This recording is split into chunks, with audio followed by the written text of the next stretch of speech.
Hello everyone, my name is Eric Hernandez from FirebirdTV. This is my documentary called Loading Addiction. Hope you enjoy. Shortcuts. Documentary.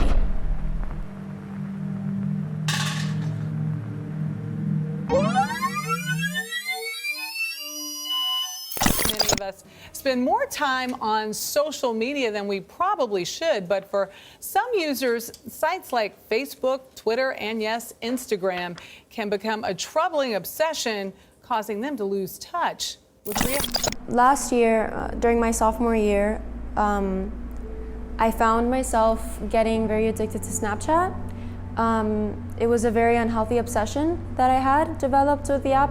I do consider myself addicted to TikTok just because when I leave from school, I just go on that for hours, and hours, and then I do my homework, or I'm doing my homework and studying, and then I get distracted and I start going on TikTok. We have to understand that what is posted on social media is highly curated and doesn't reflect actual reality. And so when you're seeing images of people, whether it has to do with beauty standards or their lifestyle, it presents a very unrealistic standard that not even the influencer themselves is able to meet. And it puts an amazing amount of pressure on developing teenagers. I found myself posting things simply for the attention and validation of others, which I hate to admit, but it's the truth. And I found myself trying to cope with the fact that a lot of people were not giving me the attention that I wanted. And I found myself coping in really unhealthy ways. Actually, some recent studies have shown that kids or just individuals in general who are constantly on social media are starting to develop severe anxiety and or other mental health issues for the simple fact that they are looking for validation through social media from their peers, and so they're retracting into this secluded world at home because they're stuck on their phones versus just going out and getting exercise or hanging out with their friends. And now the algorithm is quite literally made to keep you addicted and to keep you enticed. And it's like you keep scrolling and you can't stop because it just keeps getting more and more interesting and you're getting more and more immersed. And you almost enter this other dimension when you're on social media and you totally lose track of time. And so I found myself on my phone, on social media, when I had my social media addiction, and still at times, not with Snapchat anymore, but with TikTok, scrolling and scrolling and scrolling and having it be 3 a.m. and I'm not even tired. People grow anxious because they're not getting that instant feedback, right? So that's why we're on social media, is we want that instant feedback, we want that instant validation. And so anxiety grows when we post something and 5 minutes later we're checking to see, oh my God, how many people liked it, and there are 0 likes. And so that anxiety builds because why isn't anyone liking my post?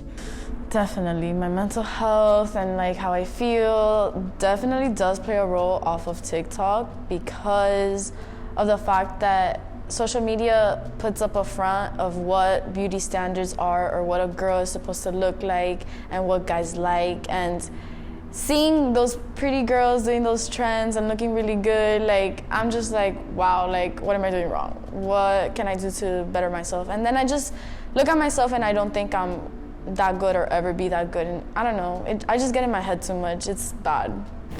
I think with social media, there is an intense pressure to form this kind of ideal self, and that can put a lot of pressure on students that are just starting to find their identity in the first place. TikTok has a specific algorithm that is made to keep you depressed, basically. And as a TikTok user myself, I have to say that I am a victim of that.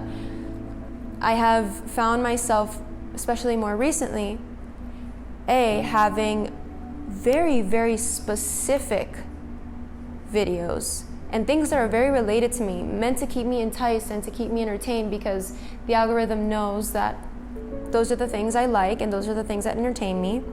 And B, they continuously get a little farther away from the good things and become more negative as you keep scrolling.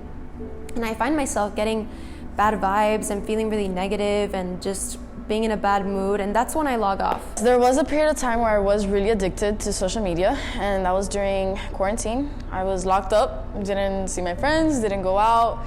So I would wake up, you know, do my normal thing, go on my phone, be there for hours, just lay in bed, watch TikTok, make TikToks, learn dances, learn new trends, do them.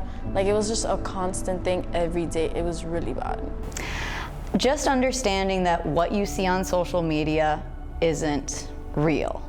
And using maybe one of those monitors or one of those apps like Screen Time to try to minimize the amount of time spent on social media. I think they need to become informed. I think it's something that maybe schools can educate, like the counselors, we can educate students on the effects of being online and how it affects mental health. But I also think parents need to take a proactive step in saying, you know what, the moment you walk back in through the door after school, there's no phone, you know. There has to be that interaction at home as well. So it can't just come from the school, it has to come from home, from the parents, and work as a team. You know, you don't have to eliminate social media completely, but there has to be a healthy balance. And right now there isn't a healthy balance. You find ways to cope with that lack of dopamine in other healthier ways. You know, it really depends on the problem that you have, but for example, with dopamine, you would go on a run, talk to your friends. Honestly, watching a TV show is probably even better than going on social media. Eating food you like, whatever. There's tons of different things that you can do for each one of your issues, or maybe it's talking to a therapist, or it's talking to a family member, or it's going out with friends, whatever it is, finding another way to cope with your problems that is not through social media. That way social media becomes something fun and not a coping mechanism.